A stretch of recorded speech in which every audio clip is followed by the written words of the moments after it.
22nd hole, this time for Rahm to take the lead in the US Open. Welcome to Little Birdie Podcast, a unique look into the world of sports betting from the eyes of professionals. I'm your host, Scoot. I've got the kid MG in studio, ex-bookie.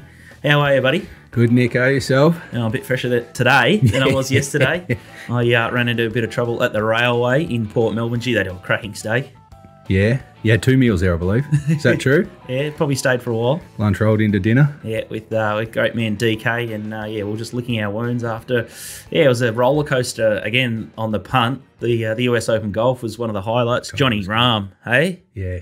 There was something special, and poor old Big Daddy, he was on Louis Oosthuizen, so he's backed another second. He had Koepka in the major before, and he's doubled up on the roughie, and yeah, he's just got pipped on the post, but it was some win, wasn't it, Johnny Rahm? Yeah, it was really good. The COVID king, we're now calling him, aren't we? It's incredible, isn't it? He's a COVID survivor and now, a world champion. Djokovic, he beat Nadal off the back of COVID. He's had COVID, he got through it. Yeah. Do you reckon there's some long-term effects with Joker? Yeah, I'm tipping there's some late Olympic strategies being put into place, I think, with what's trying going to get on it. around. Yeah, I think Just a clean-up. They want their athletes flattened with COVID. Good 2 weeks, 4 weeks out from the Olympics might be the new game plan, I think. Seems to be working for a few. Doesn't seem to be affecting them too much. Johnny Rahm was awesome in the last run on the Sunday, wasn't he? It was like a Stephen Bradbury type performance, wasn't he? He just steeled himself, and a lot of them lost it rather than won it, and he just stuck in there. And last 2 holes, he steeled himself, and there was just some amazing parts downhill as sidewinders. Yeah, it was good to watch. The betting the run was awesome on the last day. It shows how the people who don't follow golf every week, you've got to get around the majors because the TV coverage of it is superb, and tournaments like that. In a good time slot for us, we were able to get up, have breakfast, start your day off. It was really awesome to watch the last round, and regardless who you were betting on or whatever, it was good to see. And Johnny Rahm gets the job done. Speaking of COVID, there was about 7,000 watched Geelong and Western Bulldogs. Cattery had everything. The game, I thought. Selwood with his little indiscretions, a tight contest. Western Bulldogs losing Norton, and then they sort of just botched the last couple of minutes. I thought defensively there was a couple of errors, and they didn't even try and wind the clock back in that final minute. Gee, if they had their time over again, I think they would have done it differently. Yeah, it was. Unfortunately, when you watch a replay back for the Bulldogs, the last 50 seconds or so, where they allowed the ball to be transferred from their forward half, it was pretty disappointing watching the replay from behind the goals. Very good kick. He's one of the few that you'd want having the ball after the siren. He's probably in the top 5 or 10 for kicking after. I'm not sure the kick was designed properly by him, but he got the job done, and it's a bad loss for the Bulldogs in the end because they were there to win it for sure. So if they're at the MCG in finals, same teams, and Norton's back, and they're both full strength, let's pretend they're both full strength, Duncan's back as well, who do you want to be with? Well, I think on recent form, what you see, Geelong have got to be close to a 2-goal better side down at the Cattery. Just with the 7,000 wouldn't have helped them much in this match, but going forward, the Bulldogs definitely get more out of it. That why they'll be disappointed that they just lost, obviously after the siren. But going forward, they'll be pretty confident when they meet, if and when they meet Geelong come September. I think they've got their measure. And the Bombers are sort of staking a claim for a final spot, and I don't know if we've said it on air, but definitely in the office. Jake Stringer's been a name that we've bandied around as possible trade bait. You've been a bit savage on the package or the weapon or whatever he calls himself. But I'll tell you what, they've figured out how to use him from the clearances and then pushing him up forward. He was electric, and I see some in the media say that he's not the top 10 player, but he's somewhere between 11 and 20. So I think everyone needs to have a cold shower that is talking about that much. But do you still think that they should get rid of Stringer or offer him bugger all? No, I think they'll keep him. They don't need to offer him 4 years. Yeah. When you line him up against their other players that they have got, are signing, and will need to sign in the next couple of years, Stringer doesn't need 4 years. And I don't think there's too many clubs that would be chasing him. Sure, he played out of his mind on the weekend, but he's a 1 in 4, maybe 1 in 6 performer on a weekly basis. And I just don't think 4 years and what he's commanding. I think someone said around 750 to 800,000 a year. Yeah. I don't know what he's dreaming at night, Stringer. But no, I think they'll just offer him 2. I think they'll meet halfway. I doubt he'd want to leave because he's he knows Essendon are on the way up, and the next couple of years he probably wants to be playing finals. And I'm not sure too many good sides would find a spot for Stringer in their thing. So I just think lack of demand at the end of the day. He'll have to settle for around probably the 500, 550, probably take 2 years. Maybe he might be able to squeeze 3. But if I was Essendon, I'd just keep him on a shorter leach. I think he needs to be on a short leash. Yeah. I think that's fair enough. He should be more performance-based because he's so inconsistent. But they were good, Essendon. They got the job done. They were playing Hawthorn, so it's not like, they played out of their skin. Other than the first game, which we picked out on the Friday night, the rest of the round was pretty lacklustre for mine. We'll get the bookie wrap up on the screen now. If you're listening in podcast world, I'll read them out anyway. So round 14, the favourites just went 5 from 5. So bounce back savagely. The punters there. The line was 3 out of 5, and then the overs 2 out of 5 covered there, the totals. And for the season, it's 69% faves, 48% the line, and then the totals are 53%. So sort of bang on the money there. It's going to be an interesting one with the coaches. It seems that the media attention has shifted a lot now to the Gold Coast, and we saw Cochrane on the couch the other day. But they've got Adelaide this week. Clarko seems to be coaching well at the moment, or he's doing enough and keeping them competitive. Well, Buckley's gone, and then all of a sudden there's a big focus and shift to Dew. So the sentiment and even just what the media are talking about at the moment is people are starting to be a little bit unhappy, and you can just see everyone's a bit nervy, aren't they, at the moment? Yeah, well, once, history shows once one block falls, there's generally a couple behind it. There's very few seasons when you have coaching changes that there's just to one. And I think if you're a betting man, by the end of the year, you'd be surprised if there wasn't 3, maybe 4 in that category that would have a new coach lining up for next season. There's some ordinary games this week, but some big games by the same token. When you talk about Gold Coast, they're playing North Melbourne. I think it's a big game for Dew and the Gold Coast. To travel down to Tassie to take on North. I just think the outcome's bigger for Gold Coast than North. And the other game is obviously Carlton again against Adelaide. Last game of the week, Carlton have already been backed again. It's incredible, isn't it? We say it every week. Well, it's an endless pit. It's what are we up to? The 14th game for the year, and Carlton have been backed against twice. It's been it's crazy, and they haven't delivered. So they've already moved from 5 to 9 on the game against Adelaide, and I think this is probably Teague's game that he has to win. I think just Carlton will pull the pin if they lose to Adelaide this week. And speaking of market moves, let's have a look at the hits and misses from last week. All the money was for Geelong at the line, 5.5 to 9.5. We know they missed that one. The total was a solid go there, 156 to 148.5. It landed 161. The Port, that was another head scratcher. The money just kept moving away from Port, 19.5 to 16.5. I think I saw it get to 12.5 at one stage, and then there was a late push back out the other way. They've come out and won by 8 goals. The total there, it was also a miss, 154 to 160.5. It landed 112. The Brisbane total landed 173 to 167.5. It was greasy, it was wet, it was miserable. I was miserable. I backed the Brisbane minus, and they played a quarter and a half of footy and were good enough to get away with that one. The GWS Carlton total, that was another miss, 168 to 151. Over it went 168, and then Essendon line, 11.5 to 8.5, and they've won by 13 there, so a bit of a miss there. But Essendon were good for me. But fascinating. But the Carlton are the big head scratcher, and it looks like an absolute landmine round of AFL betting this week. Yeah, it was kind of funny last week when you report that it was 100% favourites 5 out of 5. You kind of think the punters had an absolute fill up, which the multi punters probably did fare very well. But when you actually look at the plungers through the week, and we've listed 7 there.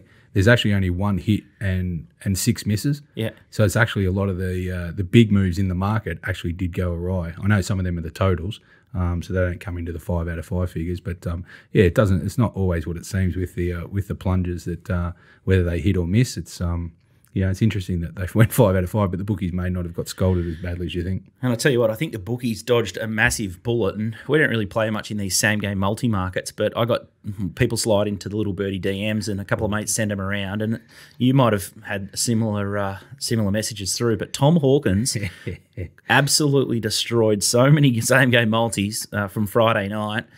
2 or more goals. There was multiple people. One guy had $187, 80 to 1, and all these. There's just too many combinations, and I get twisted. I'd have to look at them for 2 hours to try and find a bet. Yeah. But Tomahawk, he handballed one off in the square to not kick his second goal, and then he's had the neck injury for the last probably 4 minutes, and you felt that if he was on the ground, he would have just bobbed up and kicked one, absolutely no worries. So a bit of a shout out to, I think there was about 3 or 4 customers that posted them through. So that was a very, very sick beat indeed. Let's talk about the sting in the tail, where we discuss, I guess, the hot topics and try and add a bit of fuel to the fire. And I guess the first one, we sat in the office yesterday and we were looking through the review shows, and it's been funny. The media sentiment has changed, and First Crack, or your show, the podcast that you make me watch, sentiment changed, and I think it was just Ben Dixon being on the show. But Tommy Morris has come back in, and he's just started to absolutely unleash on. I think it's an interesting dynamic in that show, because it's a bit like with Dunstall going to your other show, 360. You've become a bigger fan now. Was Robbo in quarantine? I think Robbo's. Well, apparently he's down with an injury, but the crowd's calling for Dunstall to be permanent. I think permanent. He's getting a big wrap up. So I think your mate Tom is kind of felt the heat with Dixon being the host, and he's had to come back out and just make a bit of a statement that that's his show and he's the host and not Tico. It was interesting the last couple of days, and even the last 2 weeks, they've been a bit chippy on these shows, haven't they? They're starting to put a bit of pressure back on the AFL, which is long overdue. And I did think it was pretty funny when David King said, "Mate, you just got to be careful. You'll be getting a phone call this week," and gave Tommy Morris just a little bit of a pull up. Yeah. Well, they know where their checks are signed, I guess, at the end of the day. But no, it's good. It's good they're having a little crack at Hocking. Is he running just his show or the whole show? Even when decisions go against him, at the tribunal. We're talking about David McKay, and then he's come out, and after David McKay's got cleared, then he said, "Oh, we'll do it again. We'll do it again, and then at the end of the season, we might change the rules to suit ourselves, if need be." Yeah, I think he's I don't know, interesting. I don't know much about hockey. You only hear probably maybe the negative stuff, but he's certainly making it all about him at the moment, I think. And even when things go against him, he says, "Well, I don't care. I'm going to move on, and next time it comes around, we'll do it my way." So, very interesting. Gold Coast were in the firing line from a lot of people, and you've been saying it for 10 weeks that where is the pressure on the Gold Coast, and why is no one talking about Stewie Dew and their setup? We saw Cochrane on the couch. Interesting character. He might be just swimming against a very, very strong tide. And can any franchise work at the Gold Coast? The short answer is no, and history will show that has been the case with not AFL. But, I mean, if you sit down and you say a rugby league team, which they call their heartland in Queensland, the Gold Coast Titans, they've tried a few different sides there. If that can't work in their so-called heartland, I'm not sure how the AFL think they can go in with a team that's massively underperforming and take a market share, get a crowd, and be successful in there. So they're pouring a lot of money in. They're torched a lot of money, and how long are they going to continue to torch it? And I just wonder now with COVID, is that the outcome of COVID going to be with the Titan finances now at the AFL going forward? Will that be the death knell for the Gold Coast? And if so, where and when is the next side? It's a tricky one because look, Brisbane Bears weren't flying, and then Fitzroy were forced to merge. Yep. And then they had a lot of success, and now they're viable. Brisbane's a bigger market than the Gold Coast, and Brisbane is a major city. Gold Coast isn't, and Brisbane's got a track record. I mean, the Broncos have obviously been a long-time success, but no sporting franchise, whether you go soccer, basketball, anything, has worked in the Gold Coast. So, the benefit of hindsight, if the Kangas were forced to go up to the Gold Coast, do you think that'd work? Because we talk about Tasmania getting a team, and you're saying that you can't relocate a team to Tasmania. They need their own standalone club. Yeah. But we saw with Brisbane it sort of worked when you pushed an existing club up there. Yeah, but they went into a market where they didn't have it, so they get to make it their own team. Yeah. I'm not saying whether Tasmania's the right. They've got some negatives. Obviously, their population would need to come out and force on a regular basis. But I just think if from what you read and what you hear, if Tasmania do get their own team, that they will get around and support it because it's AFL based, where the Gold Coast isn't. So, if you're trying to push into a Gold Coast market where the crowds are maybe, what are we talking, 5,000, maybe 10 on a stronger team, then Tasmania will get the same. They'll get more. It showed at the Essendon Hawthorn game. If you imagine, or anyone imagines, that they're Tasmanian based with their own team, they'll support it on a big level because they'll know how important it is. And I think success will come from Tasmania because they'll have a good pool to choose from. Some talent. I think so. Yeah. Yeah. So the Gold Coast Suns, what do? Do you abandon ship? Well, I'm sure it's a legal minefield and stuff like that, and it's probably not as easy just to say at the end of the year we're going to shut it down, and 2022 we're going to start a Tasmanian side. I'm not sure. So crystal ball then. So in 5 years' time, will Gold Coast still have a side? Well, if you're the AFL and you're sitting down, you're saying, what's the long term for Gold Coast? How long are we going to let this go on? We're bleeding X amount of money every year. The results are actually going negative. We did some background stats. What have they finished? They've been in the comp 11 years now. They've averaged 16th on the ladder in 11 years. And their highest finish is 12th. So they've never looked like making finals. And their current coach has got the worst percentage of all, and he's in his 4th year. So, I think... the way I look at it right now, Nick, is that the Gold Coast are sliding backwards. Dew can't survive. And so the Gold Coast have got to then start with a new coach. Yeah. Is it another rebuild? So then for team performance, all of a sudden you could be looking at a minimum 2 to 3 years, maybe closer to 4 or 5. So if you look 5 years down the track, Gold Coast still haven't made finals. Then all of a sudden we're approaching 16, 17 years of no success. Should we, in 2022, have switched, shut down the Gold Coast and maybe started a fresh team in Tasmania? And how long would Tasmania take to maybe get off the ground? Yeah, maybe make finals and be successful. It's a fascinating one, and I think the media have just started to sink their claws into it. So it's going to be fascinating to see what happens with the results this weekend. Because I'll tell you what, David Teague will be wrapped with the focus being shifted off him. But if they lose this week against Adelaide, it'll be absolute daggers out. Do you think it's a big game for Carlton? Do you think Teague survives if he does lose to Adelaide this week?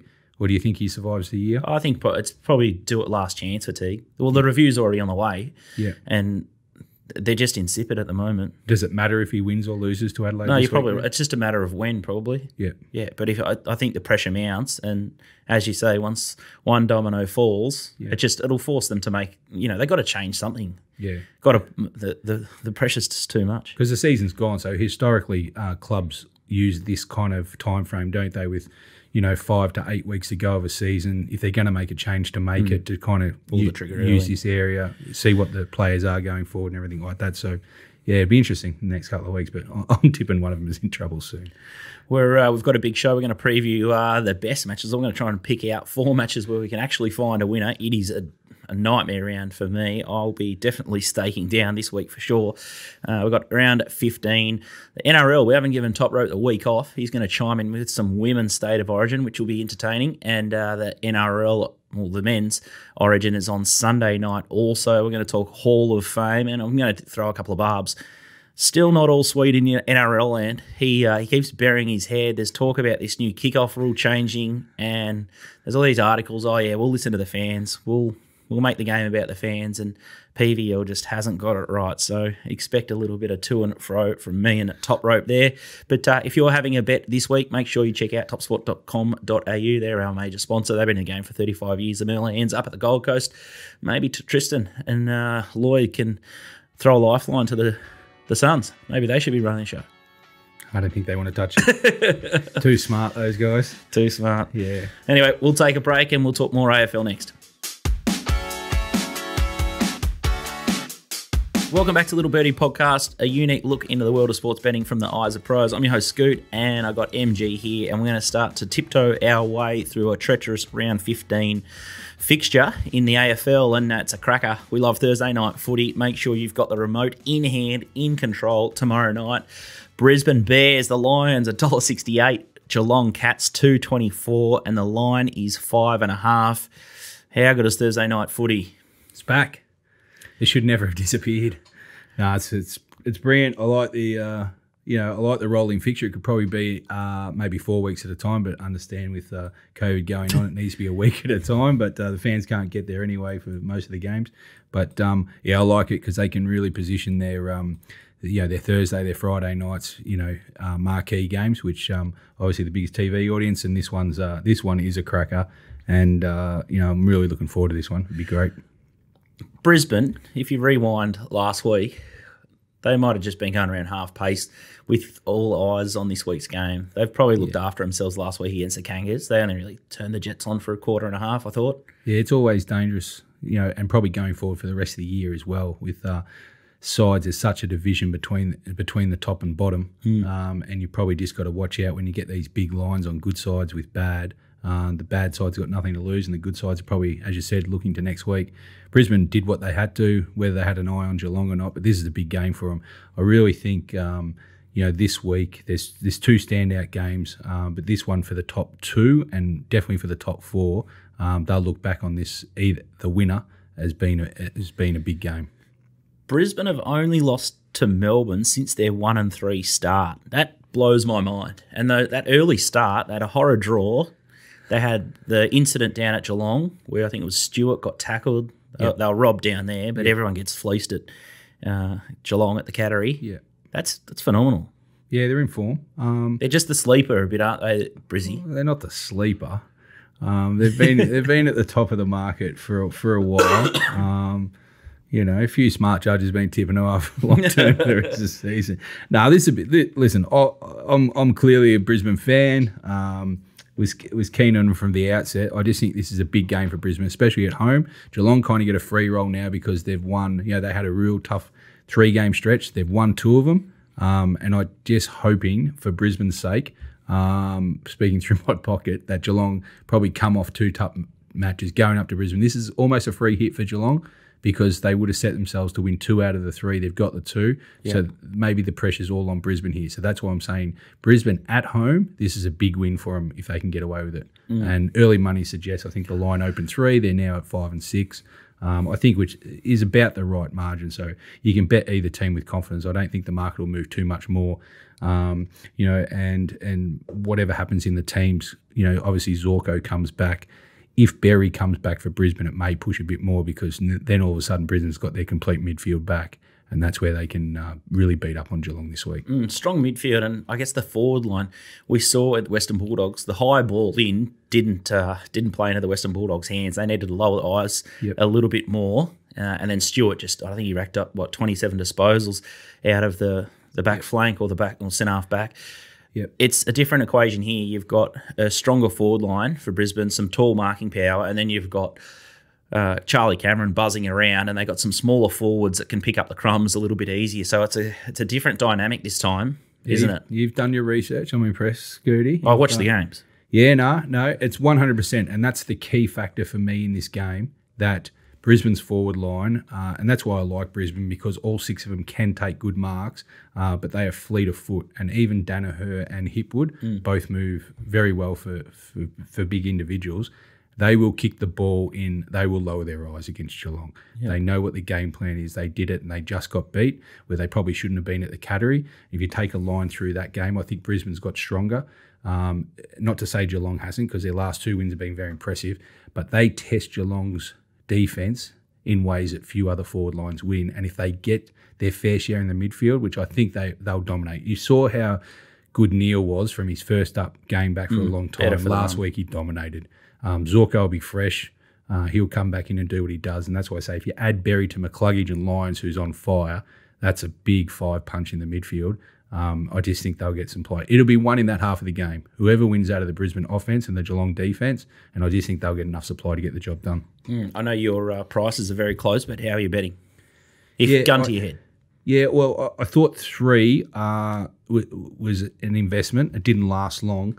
I think 6 is the right price. So if I was having a bet, I'd probably a line bet's not for me. I would probably bet Brisbane the 1 to 39 if I was looking for a bet, or even the 1 to 24, because I think it will be a tight game.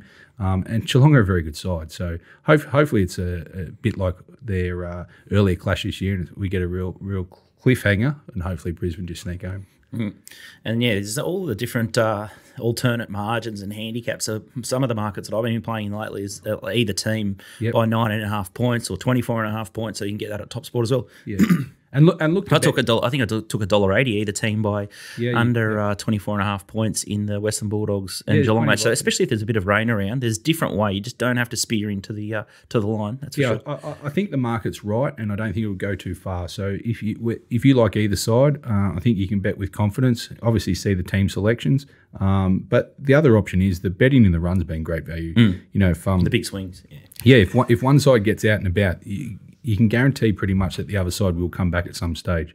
So, you know, if you're watching the game, check out your live betting. Especially early, the pressure in the first quarter, games usually open up and you can even jag a total in play as well. Let's have a look at the next match. It's Essendon versus Melbourne Saturday night at the MCG.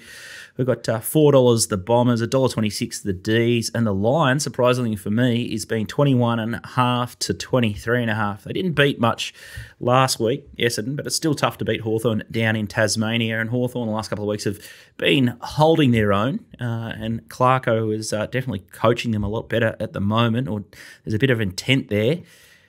Why is there money for the minus here, the Ds? I'm in the same boat as you. I thought the market, I had it at 20. The market came out at 21. So, you know, it's a non-betting play for me. I actually thought if I had to have $1, I thought the market would come slightly to Essendon. But it's actually early market's gone for Melbourne for 2 points, now 23.5. You know, maybe just Essendon off a shorter break. Melbourne off the bye might have something to do with it. But, you know, I think Essendon's a reasonable bet at 23.5. It'll probably get you, no doubt. You're a new Essendon man. Love jumping on the bandwagon. Now you're all about Stringer. You know, but, you know, I think being a neutral venue, good to see footy back at the MCG. Hopefully they'll get a decent crowd, which they should. You know, but this is, you know, if you go through the stats, Essendon actually the second-ranked offence in the comp, which may surprise a few people. And Melbourne's clearly the best defence in the comp. So, again, this will be one at that end of the ground. If you do the matchups, Melbourne should clear Essendon's forward line, but their midfield's on fire. The midfield battles are going to be extraordinary in this game and probably be worth a ticket to watch. You know, you got Parrish obviously up and about with merit, and Melbourne's two are going as good as any in the comps. I think they're second and third in the Brownlow at the moment. So, and I'm looking forward to seeing how young Draper, he came back and played superb on the weekend. Yeah, he's very good. Now gets to really steel himself against Max Gawn, who's clearly the best ruckman in the comp, or sorry, with Nick Nat, I guess. But it'll be a great matchup in the midfield. So I'm looking forward to this game. Not a betting game for me. And I think Essendon will be freewheeling again. They're the informed side in terms of the stats. Melbourne have only won 2 of their last 4, so they got off to a really hot start. They can't afford to drop games like this if they're going to be a serious premiership contender at the end of the year. So I would expect Melbourne to sneak away with the win, but at the line you could definitely entertain Essendon. Yeah, I'm a little bit worried about Stephen May and the Melbourne defence. They're just super drilled. I know they weren't good at in Sydney, but defensively they're just so well organised, and they might ragdoll these young Essendon forwards, and I'm a little bit concerned. I don't think Essendon can win, but I think they can definitely cover. If the forecast rain hits, I know MCG is a great drying deck. Does rain suit one side better more than the other? No, I don't think so. I mean, obviously if rain comes in, it normally suits the defence, which you would say go to Melbourne. Then all of a sudden, do you want to take a decent 4-goal line in the wet if it may be a lower scoring game? But I think Melbourne will get away with the win. It'd be a disappointing loss for them for sure. The other thing they got going for them is don't expect Stringer to back up 2 games in a row either. So that's one thing you won't be able to count on. So you are off him? No, I'm not off him. I'm just being real about him. Yeah, so I'm not sure in his career how often he's put 2 or 3 games back to back. So it'd be interesting to see how he stands up, and also what Melbourne do to him as well. They'll have a plan for Stringer. He won't be able to free roll like he did against Hawthorn. Yeah, he's got another couple of bulls in the midfield to contend with as well.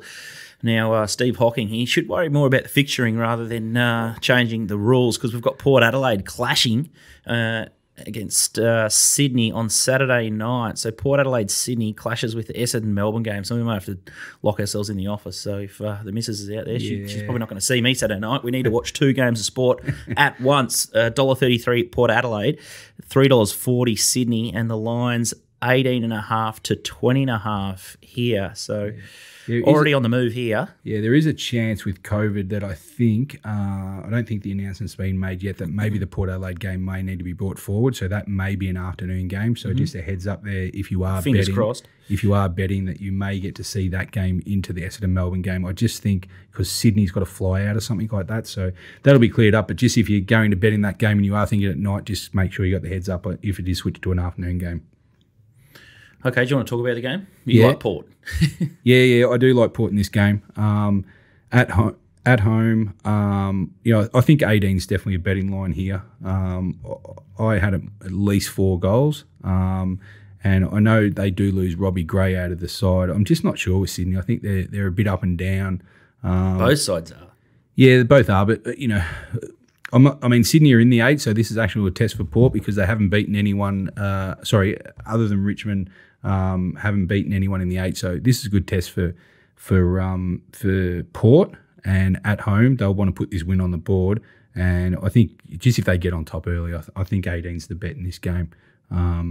They've won the last 4 against Sydney and then 5-2 at home, so they're one of their bunnies, really. Yeah, the only query I've got on this game is just a slight weather watch. I don't think there'll be much rain. But it can bring Sydney back in. Obviously, they love the contested ball. They bring it down to a low game, which Port don't mind either. Then all of a sudden, the 18 line may cause some issues. But no, I like Port in this game. I think they'll get the job done. Right. The last game is an absolute belter. I love the late fixture over in Perth, and this could be the Grey Goose sponsored match because Mark and I just love to have a little bit of side action. It's 181, the West Coast Eagles, Bulldogs 205, the line 3.5, West Coast versus Western Bulldogs, Sunday afternoon at Optus Oval, an absolute beauty.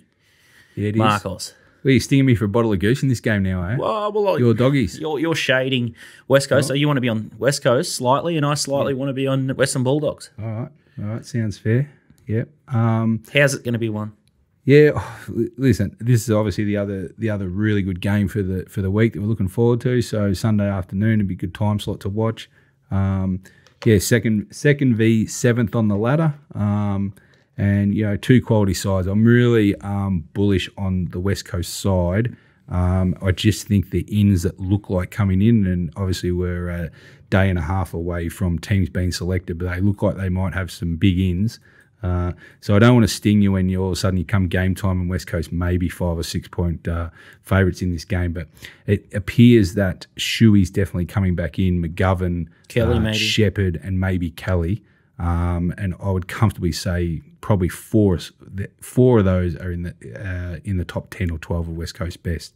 I just think the Bulldogs have been a bit disrupted in the preparation here, coming off a tough game and a tough loss in Geelong. And there's obviously going to be a query on Norton. And if I was to have a guess, I'm not sure whether you'll come up. You don't know whether you're risking. Ribs are a bit tricky as well. West Coast is not exactly the defence you'd want to play against either. Fresh McGovern, he might want to just say, I'll take Norton and test him out early. But the midfield, I just think if West Coast get their players back, obviously we know how good the Bulldogs midfield is. This will be a great contest to watch. I just like the West Coast, the ruck situation. I think Nick Nat will dominate the Bulldogs ruck, give West Coast the first use of the mids, and I just think the Achilles heel still for me for the Dogs is their defence. And, I'm pretty partial to West Coast's forward line. Very forgiving to West Coast's whole operation, I would have thought. Well, the proof will be in the pudding at the end of the year, I guess. But I just think they're the valued team in the premiership betting at the moment still. And again, this is a big game for both teams, more so for West Coast because they're obviously fighting at the bottom end of the 8.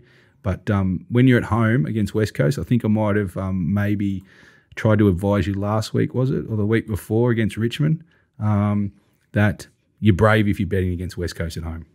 But obviously you got too much money and you want to back up again and go with the Dogs. Well, when you're 22 points up with 10 minutes to go, you think you're pretty sweet, and you got the missus on the couch saying, "I don't know how you deal with this," and I didn't really deal with it well at the time. But I'm happy to stand by the Western Bulldogs. Okay. I still think that they've played maybe 4 quarters of bad footy for the year, and I still think that they're the side to beat. with Melbourne, and then maybe Brisbane's the next best, but they're going to give away a big home ground advantage away there. So, okay, we're splitting that one. Mark's going to side with West Coast, and I'll take Bulldogs SP at the line if you think the market's going to go with West Coast. But nice little segue here into buy, hold, and sell, and this is where we look at the premiership market, and Mark's done some expected wins. So he's done some forecasting here of how he thinks it'll wash out, and it'll help us figure out who's value in this market. And wow, Geelong Cats, how fickle is this? It's $4.80. I don't know whether bookies are just trying to suck people in to lay them. Oh, we've got the new favourite. You might as well barrel into this. $4.80 Cats.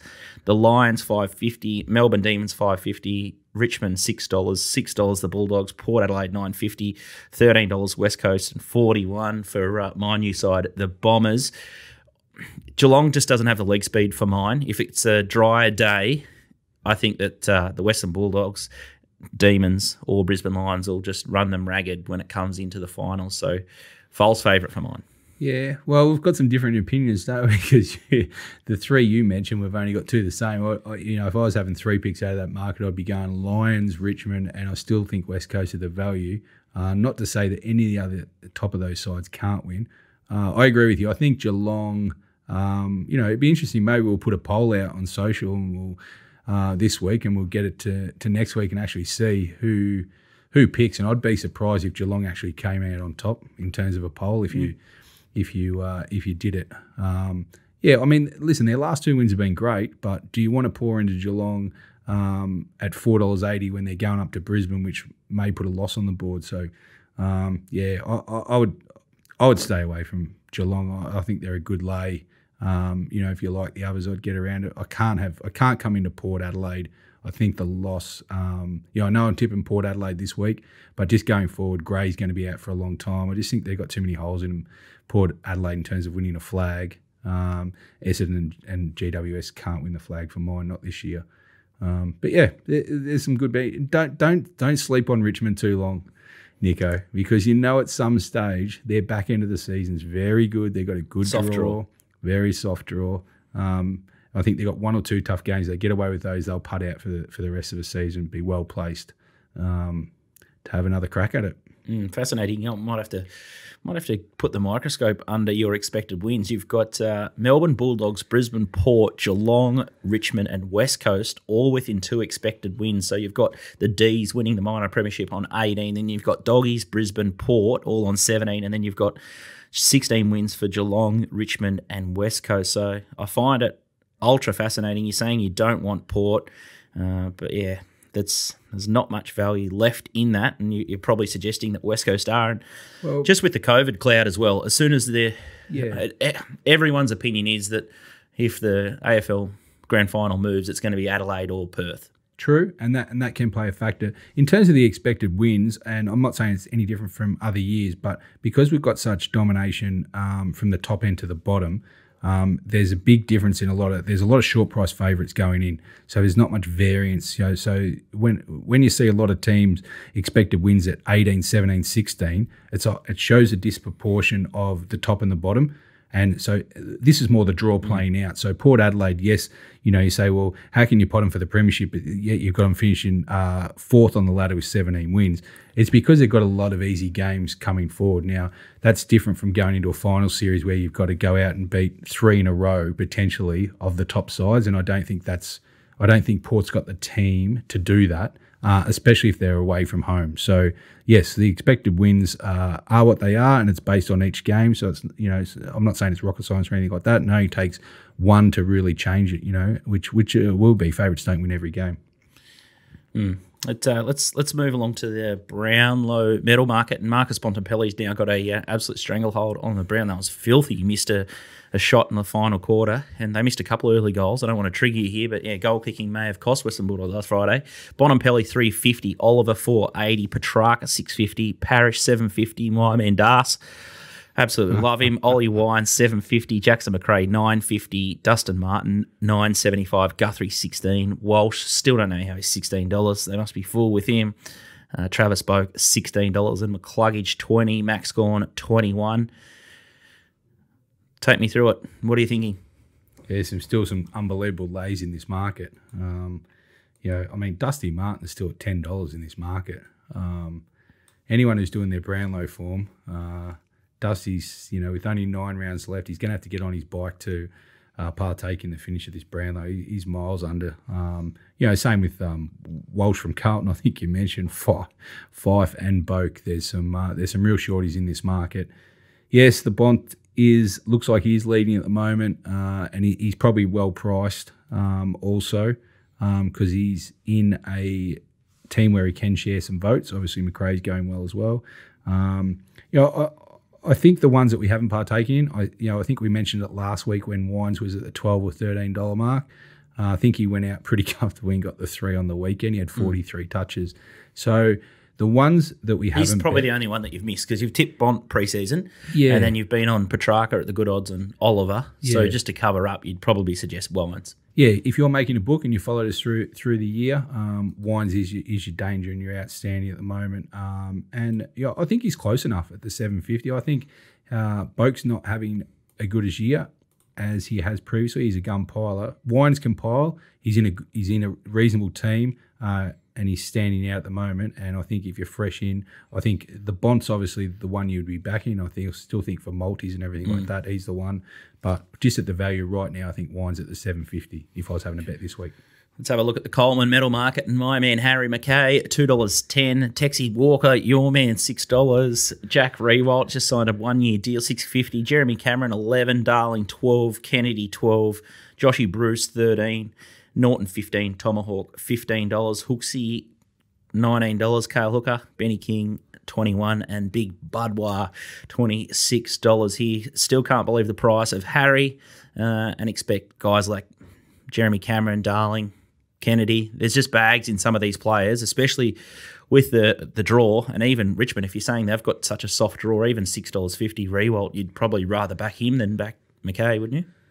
Yeah, no pot on Rewalt, especially with Tom Lynch still out. And I like Richmond's draw going home. And I think Rewalt could put some pressure on it. I just think McKay's just still too short. We've been saying it for probably 4 to 6 weeks now. So if you take a notice and you keep laying, you keep saying at the same price. He keeps holding the same lead in a bunch field. But yeah, I just think, I just can't see him putting out from here. I just don't think you hold the lead through. So I think the odds will change and we'll wait for that flip and then we'll start trading it.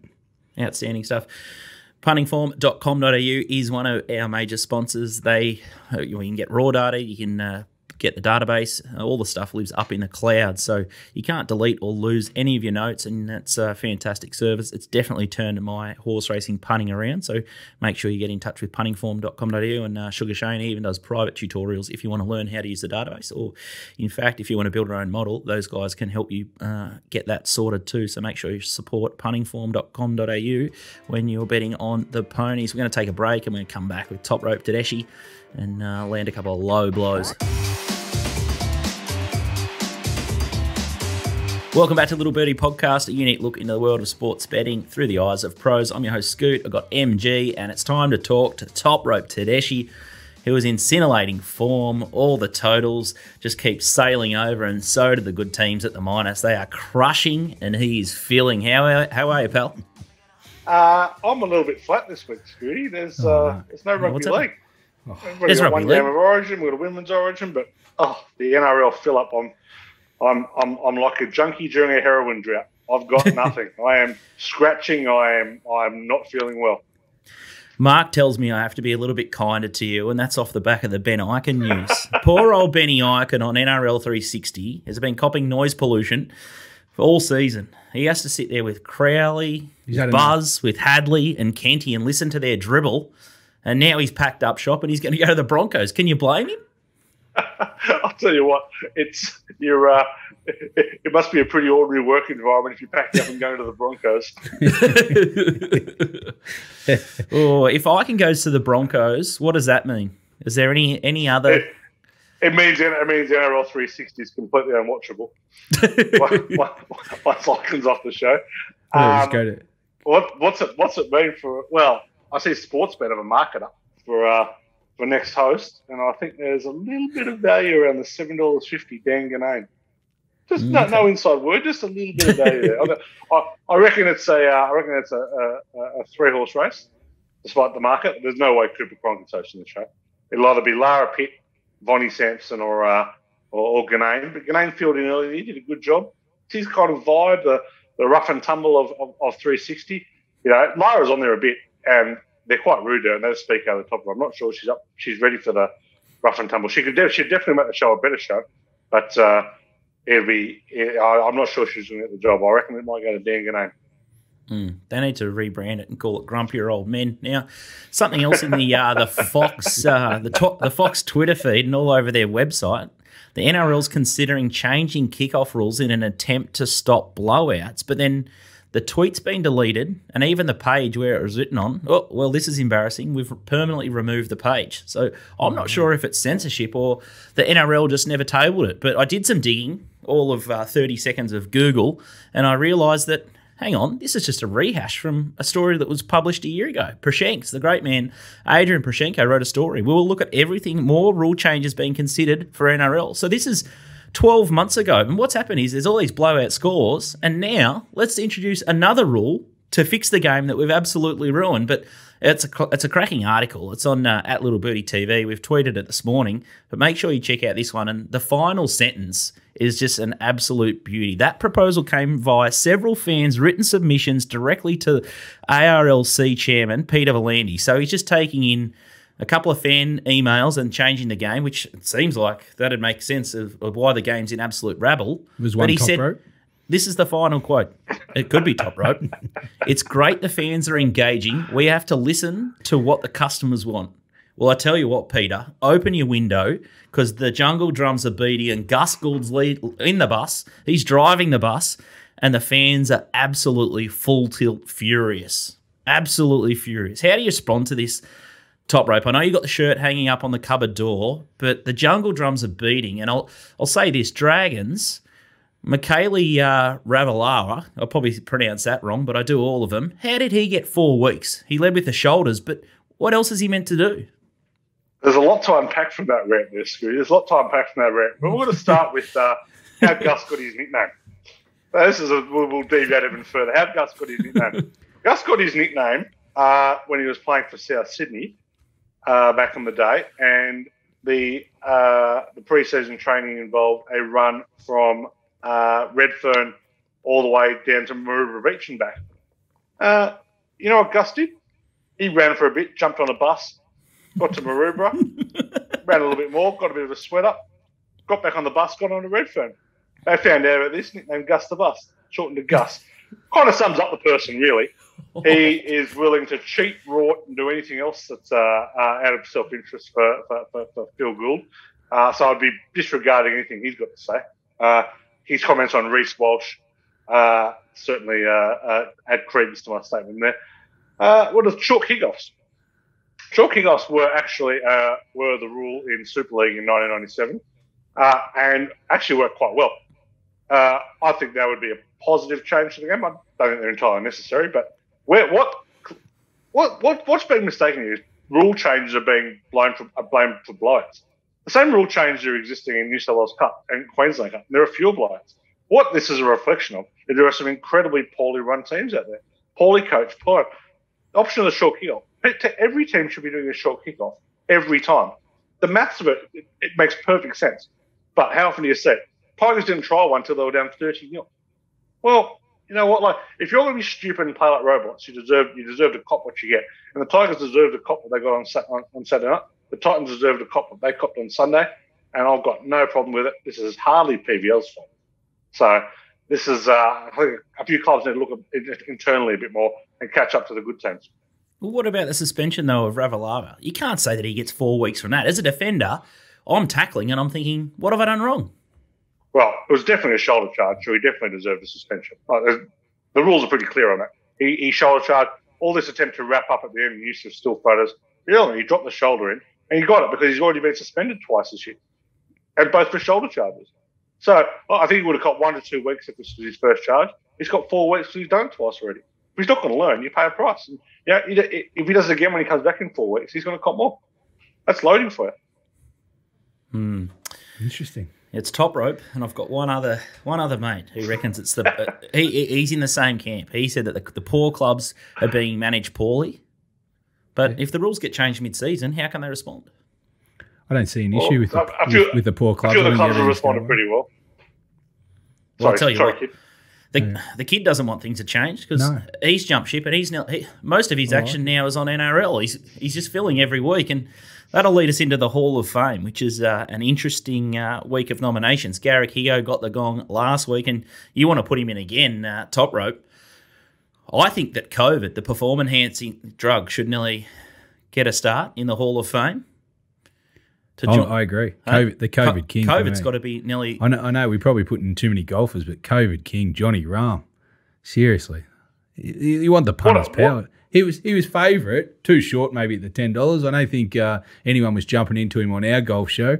Not to say he couldn't win, but back-to-back monster putts to win a major. After apparently nearly dying, 2 weeks ago. Incredible, wasn't it? And what a comeback. And then no one else in his family, nor his baby, has got COVID. That's how contagious it is. This is unbelievable. Djokovic has COVID, wins the French. Takes down Nadal, does the impossible. COVID's got to be in the mix. Who you got this week for us, top rope? Well, I was ready to give Kid the nomination this week because I thought we'd be aligned on who gets this week. No doubt COVID has to be right there again, but how do we go past Tommy Turbo? Your man Tommy Turbo on Sunday afternoon for those of us on the minus and sweating at half time and Kid a little bit worried at half time. Oh, we're in some strife here. We need things to lift. And what happened, Kid? You're on Melbourne United. You're on Essendon. You're on Manly. They're all cast. Everyone cast. Then MG goes lift. And boy, did everyone lift. I'll tell you the only mistake I did make in the frenzy of Sunday afternoon. I'll tell you what, the texts were going off and Top Rope was just trying to calm me down. And he actually said to me at half time, he said, Manly will win this and probably still cover. I thought they were like shot to pieces, down 24-8. And he was calm, collected, and he goes, possession will change and Manly will get over the top here. But no one expected in that style. It was crazy. I'll tell you what I didn't expect, Kid. I didn't expect my lair bet of 30 plus to get up. Fantastic stuff. Tommy Turbo, he's long overdue, and even the mainstream media picking up and saying that maybe he is the best player in the game, going past Tedeschi. Was that one of the best individual matches? How highly does that rank as a... Well, they had on 360 the other night. They had the best Tommy Turbo matches, round 9, round 11, or last round. Oh, right. That's how good he's been going. Yeah, it's it is one of the best halves. They won the second half 48-0. That's crazy. They could not lay a finger on him. Admittedly, it was the Titans, but it has to be up there. In terms of individual performances, kind of this season or the last few seasons, that is absolutely up there with the best of them. His Origin performance was absolutely scintillating. And I know. Yeah.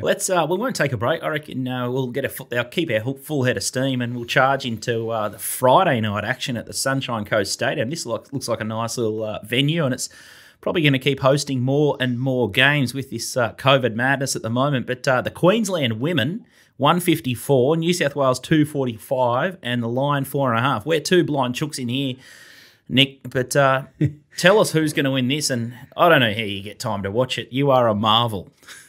I absolutely love the NRLW and the Women's Origin, and Queensland -4.5 are a great bet. They've got a young superstar coming up, Tamika Upton. She made a debut for Queensland last year, scored 2 tries, fastest player in the NRLW by miles.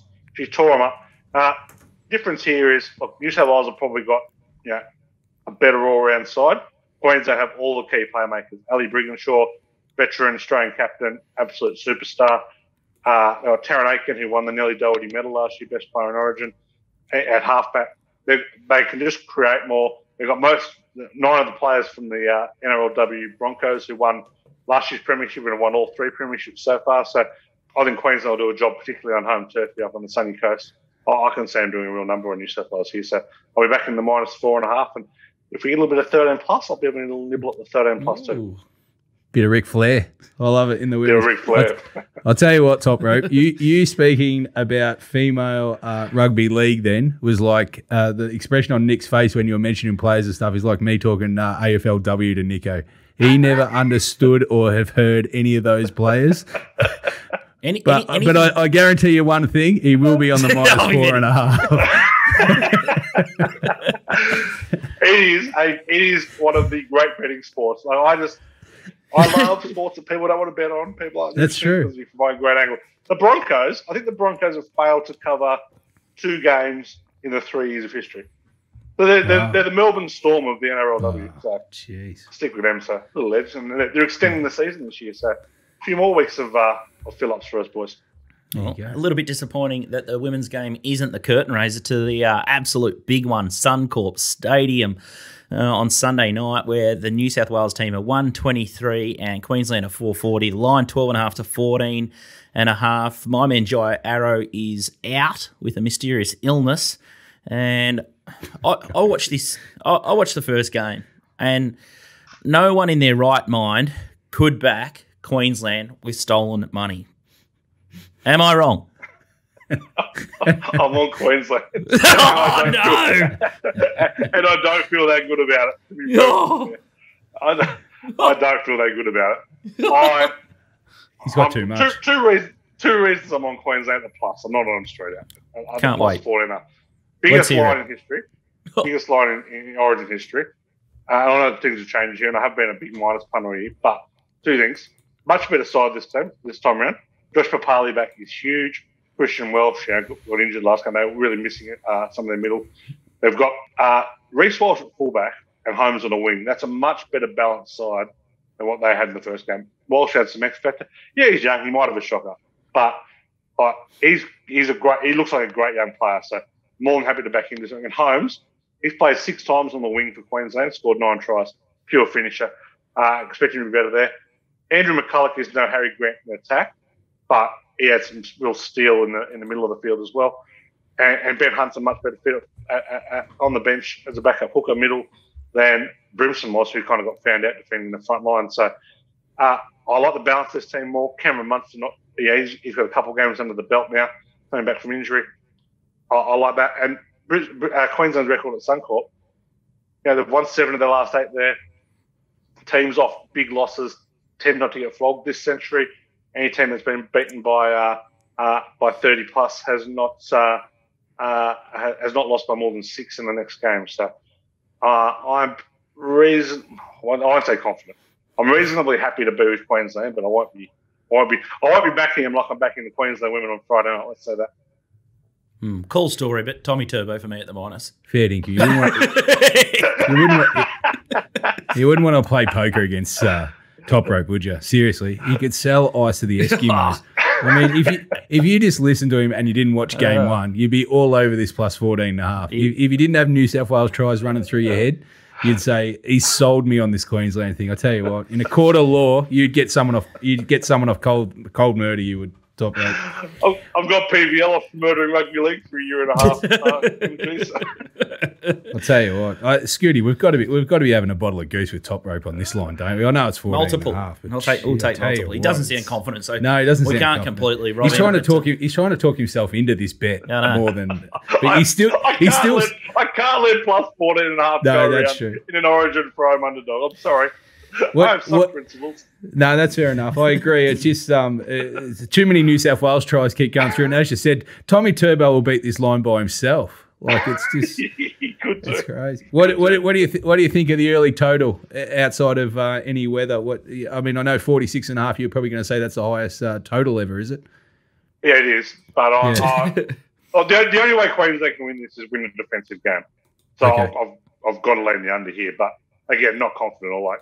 The first game went over with ease, but it kind of didn't really feel like a big overs game, if you know what I mean? Like they kind of there were a couple of sessions where they put 3 or 4 tries on super quick, but there were kind of good 20-minute periods with no scoring or one try in it. So I think that might be a touch big, but I'll be having something small in the under. But like the Queensland bet, they're pretty correlated, to be honest. If New South Wales win this, they'll blow it out and the game will probably go over. If Queensland can't win another game. They do not have enough points in them to win another game. Would you back the plus first before the under in the total? I'd bet the plus before the under, yeah. Okay. I'd bet the plus before the under. But not super confident. To be honest, my bet will probably be to double the plus and the under up and leave it at that. Okay. And I'd firmly suggest responsibly go to the two-score a try market at topsport.com.au and Tom Turbo is $1.90. I tell you what, that's better than the line bet, we talk isn't it? about easy watches and we talk about Storm. They're just an automatic. Yeah, it's true. I tell you what, this new guy, our newest Hall of Fame member, Tommy Turbo, he's automatic. He's automatic at the $1.90. You know he's what? a little bit like your man, Pappenhausen. You actually, I'll tell you another bad beat story, which I'm surprised Top Rope didn't do, which he told me in the text. This is the worst beat of all time. Was Melbourne Storm putting on 66 points and Fox, the great man, anytime try scorer, has got Top Rope plenty. What they scored 100. He cost the nation plenty. They scored 100 tries and never went near the Fox at any stage. That is such a bad beat. It's crazy. They had 10 individual try scorers. 10 individual try scorers. Couldn't find the Fox. Couldn't find the leader. He got 6 tries a few weeks ago. Yeah, that's as sick as it gets. Cost me plenty. Speaking of sick as it gets, it's our Lock of the Week segment. We're attempting to try and bet our way to 5K and donate that to raise.org.au. Luckily, we've got 10 in the bank already for them, so they won't go without. But we're definitely going without a winner. And last week, I was smart enough to back Xander Schauffele at top 5. He's around top 7th. He's missed more gimme putts than you could poke a stick at, and he's absolute torture. Big Daddy says he's a choker. Yeah, and Nick Tedeschi says that Oosthuizen's a choker. They're both chokers, and I tell you what, Xander will never get my money ever again. I've had a gutful in well, it after just shows one. the pressure in golf. Yeah, you'd like to be playing skins against Xander if you're good enough. He can't buy. I'm glad you've reached this point, Scooty, because I only saw took you me up one and turn. about on Xander last week. I saw, and I'd been there. The numbers all stacked up. I'd been there. I'd seen it. I thought, we'll just let him play this one through. Like I know what he'll be like on Monday, and here we are, Wednesday. Still like it. We've all had the Xander burn before. Welcome to the club. Yeah. They say a sign of intelligence is learning from your mistakes quickly, and I've fucking learned. Yeah, completely. I'm cured. Yeah, he's put a permanent scratching through his name, Top Rope. So he won't be mentioning Schauffele going forward in any more golf previews. That is for sure. One of the viewers of our show, Nath Holt, he reckons he's backed Xander 26 times for no collect. So he needs actual. He's going the Jew factor. He needs professional help indeed. But wow. I'll lead things off here in Lock of the Week this week. I'm semi confident. I'll take Brisbane Lions to beat the Cats. I'll take the Tigers to beat the Saints. I'll take Western Bulldogs plus 3.5 to beat West Coast Eagles. And then I'll take New South Wales minus 7.5 in the alternate handicap. Tommy Turbo will score a couple. And 5.22 is the dividend there for my $200. That's how you do it. Marcos? Yeah, you without a couple of your bankers this week. No Storm and no... there's no NRL, so I'm no Panthers, so might help you. Might get a win on the board. I'm not sure how Top Rope's lock went. I actually landed one, so I'm up to a balance of, 542. So I'm going to try and just go along solidly here. There's not too many I like this week. I'm just going to try and stick to Pinchinham. Richmond at the $1.20 head-to-head. Port at 133. 160 is the price to try and get me to 867 for next week. I'll tell you what, he's taking the real long-term gutless approach, MG. You're going to be... I'm looking at it like this. I've got 9 weeks left, and I'm just going to snail crawl to a line, but I want to get this 5,000 up because this has been a long process all year. So I'm going to try the grind, and if not, then the last week or two I'll try Top Rope's Ric Flair. All right, Top Rope, what do you got for us this week? Did I jag it last week?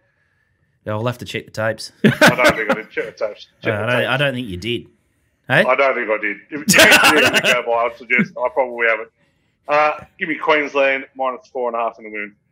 Bang. Like it. Easy 200 at the $1.90. So, yeah, brick on brick there for Top Rope. I think that's a wrap from us. We got Bet Doctor tomorrow. We've got Bris Vegas. The boys were on fire in the Bris Vegas show. They tipped out a $16 winner that was pumped into $7.50. The Bet Doctor boys, Johnny Walter tipped too. So, we're around the mark, that's for sure. So make sure you keep enjoying and lapping up this content. Nick Tedeschi's got it all. He's got the women's covered on Friday night, and it's a plethora of sporting options before we start to dive into it. Another major in the tennis. So yeah, we've got Wimbledon next week. We'll have Ace on for a preview. Yeah, it will have started, but we'll have the draw, and we'll talk about the last week and a half of Wimbledon next week. Outstanding stuff. It's the only thing getting us through this COVID crisis at the moment. The punt And little Birdie was born in COVID, and we'll hopefully try and find you a couple of winners this week. But enjoy the freshen up this week, Top Rope. I know you'll be betting on everything, but enjoy the couple of days off rugby league. A couple of days of rugby league. We got a women's major this week. We got women's origin. There's plenty to keep me busy. He's an absolute betting machine. That's a wrap from us. Good luck on the weekend on the AFL Stings and your GGOA. Make sure you head to the Little Birdie shop if you want more of these guys' action. It's wall-to-wall analysis, so you get a lot. Burger with a lot. But good luck and happy punting this weekend, and we'll see you next week.